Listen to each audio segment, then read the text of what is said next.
That's right. This is arguably Allegiant's biggest announcement since we found out they were going to get the naming rights to the new Raiders Stadium.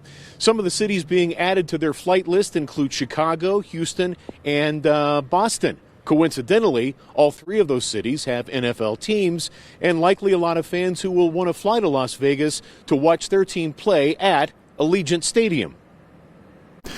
The Las Vegas-based airline that boasts dirt-cheap one-way fares is giving its passengers some new options. We're adding 44 new routes to the Allegiant network. It brings us over 500 in total, as well as adding 3 new cities to the map. We're adding Boston Logan, Houston Hobby, and Chicago Midway, which are all brand new big cities for us. Drew Wells, Allegiant's vice president for planning and revenue, says the route expansion follows its first full year with an all-new fleet of Airbus passenger jets after it stopped flying MD-80s, a plane that aviation expert Reed Yadon says gave Allegiant a lot of trouble. The key problem is it's an older fleet.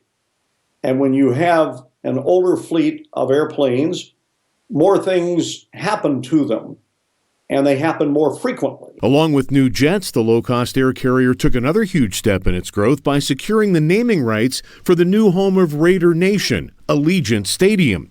But Wells says adding Boston, Chicago, and Houston wasn't because they're cities with NFL teams. No, these are cities we've had our eyes on for a while. We think there's a great opportunity here, but having the Raiders coming to Vegas and having these cities now tie with that is a really huge plus for us. Allegiant does, however, say part of its growth can be tied to the evolution of Las Vegas as a sports town with the arrival of the Golden Knights, the Aces, and now the Raiders.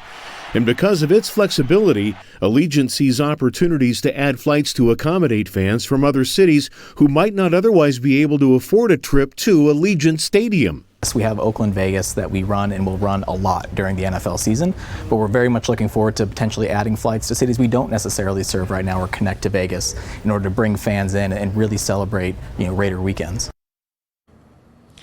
One example of that flexibility, one of the flights that Allegiant added for one weekend only is from Grand Forks, North Dakota, so fans could fly to Nashville to watch the University of North Dakota play in the U.S. Hall of Fame hockey game. It's also worth mentioning Allegiant Airlines says it has a shot at in 2020 at reaching $2 billion in revenue. Reporting live from Allegiant headquarters, Steve Wolford, News 3. Back to you.